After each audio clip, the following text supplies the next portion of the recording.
तीन पनौती अमावस्या व्रत कथा। एक गांव में सास और बहू अकेले रहते थे और उनका बेटा विदेश में कमाने के लिए गया था। सास और बहू बहुत अच्छे से रहते थे। दोनों एक दूसरे की देखभाल करते थे। एक दिन बहू ने खाना नहीं खाया तो सास ने बहू से पूछा कि आज तुमने खाना क्यों नहीं खाया। तब बहू ने कहा कि सासू माँ, आज मेरा तीन पनौती अमावस्या का व्रत है, इसलिए मैंने खाना नहीं खाया। तब सासू माँ ने कहा कि बहू, ये व्रत क्या होता है और यह व्रत करने से क्या फल मिलता है, मुझे भी समझाओ। तब बहू ने कहा कि सासू माँ, तीन पनौती अमावस्या का व्रत करने से बहुत पुण्य मिलता है। घर में अन्न धन की प्राप्ति होती है, सुख शांति रहती है तथा अटल सुहाग मिलता है और पुत्र प्राप्ति होती है। इस व्रत में प्रत्येक वर्ष अलग अलग खाना खाया जाता है और विष्णु भगवान के मंदिर में चढ़ावा चढ़ाया जाता है या फिर किसी ब्राह्मण को दान दिया जाता है। इस व्रत में पहले साल शक्कर, घी और चावल से बना खाना खाया जाता है। पहले साल व्रत पूर्ण होने के बाद 1.25 किलो चावल और 1 कटोरी घी तथा 1 कटोरी शक्कर का दान किसी ब्राह्मण को दिया जाता है। दूसरे साल जौ, घी और शक्कर से बना खाना खाया जाता है। जब दूसरे साल व्रत पूर्ण हो जाए तो 1.25 किलो जौ, 1 कटोरी घी तथा 1 कटोरी शक्कर किसी मंदिर में चढ़ाया जाता है, फिर ब्राह्मण को दान दिया जाता है। तीसरे साल गुड़, तिल और घी से बने व्यंजन खाए जाते हैं। जब तीसरे साल व्रत पूर्ण हो जाए तो ½ किलो तिल, गुड़ तथा 1 कटोरी घी किसी मंदिर में चढ़ाया जाता है, फिर किसी ब्राह्मण को दान दिया जाता है। इसी ही तीन पनौती अमावस्या व्रत कहा जाता है। फिर बहू ने कहा कि इस व्रत का अगर संकल्प लेते हैं तो इसे पूरा करना जरूरी होता है। अगर पूरा नहीं कर सकते हैं तो सास बहू में झगड़ा और घर में अशांति आती है।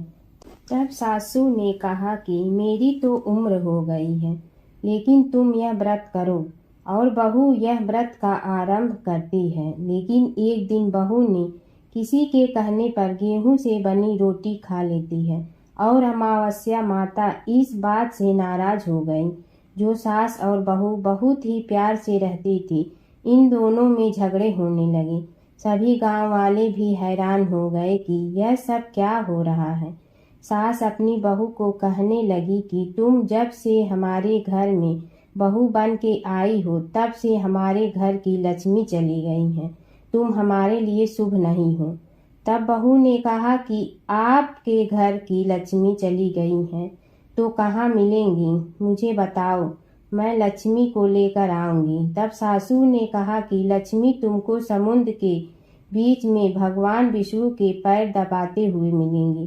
तब बहू यह कहकर चली जाती है कि अब जब तक मैं लक्ष्मी को लेकर नहीं आऊंगी तब तक इस घर में पैर नहीं रखूंगी। इतना कहकर बहू लक्ष्मी की खोज में निकल जाती है। जब बहू लक्ष्मी को खोजने के लिए निकलती है तब उसे बीच रास्ते में एक गाय माता मिलती हैं। वह बहू से पूछती हैं कि आप कहाँ जा रहे हो। तब बहू ने कहा कि हे गाय माता, मेरी सासू मुझे कहती है कि मेरे आने से उनके घर में अन्न धन की कमी हो गई है और उनके घर की लक्ष्मी चली गई है, तो मैं लक्ष्मी को लेने जा रही हूँ। तब गाय माता ने कहा कि हे बेटी, अगर तुम जा रही हो तो भगवान से मेरे बारे में भी पूछ लेना।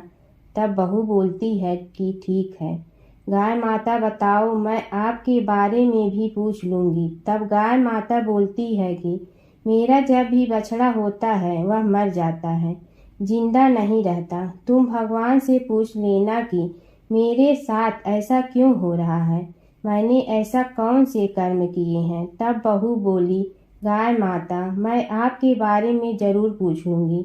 यह कहकर बहू आगे बढ़ती है। अब आगे जाते ही बहू को एक घोड़ी मिलती है जिसके गले में घंटी बंधी हुई होती है। घोड़ी ने भी कहा कि बेटी, तुम मेरे दुख का निवारण भी भगवान से पूछ लेना। तब बहू ने कहा, जरूर पूछ लूंगी। यह कहकर बहू आगे बढ़ती है। आगे जाते ही बहू को एक अंधा और बहरा बुजुर्ग मिलता है।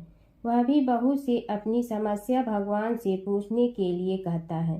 तब बहू उसकी समस्या भी भगवान से पूछने को कहकर आगे बढ़ती है।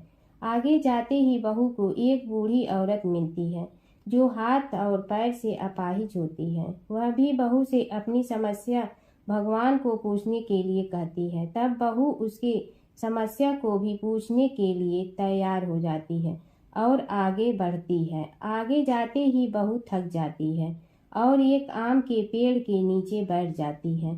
तब आम का पेड़ खुश होकर बहू से पूछता है कि बेटी तुम कहाँ से आई और कहाँ जा रही हो। तो तब बहू बताती है वह लक्ष्मी को लेने जा रही है। तब पेड़ भी अपनी समस्या भगवान को पूछने के लिए कहता कि मेरे पेड़ पर लगे आम खट्टे ही क्यों होते हैं, इस बारे में भगवान को जरूर पूछना। तब बहू उसकी समस्या लेकर आगे बढ़ती है। आगे जाते ही बहू को एक तलाई मिलती है। वह भी बहू को बताती है कि तुम भगवान से पूछने की मेरे तलाई का पानी इतना मैला क्यों है, कोई भी इसे नहीं पीता है। तब बहू कहती है जरूर पूछ लूंगी और कहकर आगे बढ़ती है। बहुत दिन जंगल में चलते चलते बहू थक जाती है। उसे भूख भी लगी होती है लेकिन खाने को नहीं मिलने से वह थक जाती है और जंगल में बेहोश हो जाती है। उसी समय भगवान विष्णु और माता लक्ष्मी वहां विचरण करते हुए आते हैं। तब माता लक्ष्मी विष्णु जी से कहती हैं कि हे नाथ, यह आपकी बहुत बड़ी भक्त है, आप इसके दुखों का निवारण करो। तब भगवान विष्णु कहते हैं कि इस संसार में बहुत जीव दुखी हैं, सभी अपने अपने कर्मों का फल भोग रहे हैं, किस किस के दुख का निवारण मैं करूं। तब माता लक्ष्मी ने विष्णु से विनती की और कहा कि वह भूखी प्यासी है और इसे यहाँ अगर ऐसे ही छोड़ दिया जाए तो जंगली जानवर उसे अपना शिकार बना देंगे। माता लक्ष्मी की बात सुनकर भगवान विष्णु एक साधु का वेश धारण करते हैं और बहू के पास जाते हैं और होश में लाते हैं। बहू के होश में आते ही साधु वेश में भगवान उससे पूछते हैं कि वह यहाँ क्यों आई है और कहाँ जा रही है। तब बहू पूरी बात बताती है। उसकी बात सुनकर भगवान विष्णु और माता लक्ष्मी प्रकट होते हैं। उनके साथ अमावस्या माता भी प्रकट होती हैं। बहू उनके चरणों में गिरकर वंदन करती हैं। अमावस्या माता बहू को कहती हैं कि हे बेटी, तूने मेरे व्रत को खंडित किया है, इसी की सजा मिली है तुम्हें, लेकिन अब मैं तुम्हें माफ करती हूँ और तुम घर जाओ। तुम्हारा घर अन्न धन से संपन्न होगा, तुम्हारा घर सुंदर महल में बदल जाएगा और तुम्हारी सभी मनोकामना पूर्ण होगी। यह सब होने के पश्चात बहू रास्ते में जो भी मिला उन सभी को दुखों का निवारण करने के लिए विनती करती है। तब भगवान विष्णु बोलते हैं कि गाय ने कभी अपना दूध किसी को नहीं पिलाया, उस वजह से उसके बछड़े जिंदा नहीं रहते हैं। तुम उसका दूध भी पिला देना, जिससे उसके बछड़े जिंदा रहने लगेंगे। घोड़ी पिछले जन्म में आटा पीसने वाली महिला थी। वह किसी को आटा पीस के नहीं देती थी, इसलिए उसके गले में चक्की के पाट बांधे गए हैं। तुम उसके पाट खोल देना, वह बिल्कुल ठीक हो जाएगी। बुजुर्ग कभी भगवान के मंदिर नहीं गई और ना ही उसने कभी भगवान के भजन सुने। तुम उसको मंदिर ले जाना और दर्शन करवा देना, वह ठीक हो जाएगा। बुजुर्ग महिला जो थी उसने कभी भी अपनी जवानी में दान पुण्य नहीं किया, इसलिए उसे यह सजा मिली है। तुम उसे दान करवा देना तो उसकी विकलांगता दूर हो जाएगी। उस आम के पेड़ ने कभी किसी बच्चे को अपने आम खाने को नहीं दिए, इसलिए उसके सभी आम खट्टे होते हैं। तुम उस पेड़ का आम खा लेना, फिर उस पेड़ पर मीठे आम आएंगे। तलाई का पानी पिछले जन्म में देवरानी जेठानी थी, वह हमेशा झगड़ती रहती थी, इसलिए उसका पानी मैला है। तुम उसका पानी पी लेना, वह तलाई शुद्ध हो जाएगी।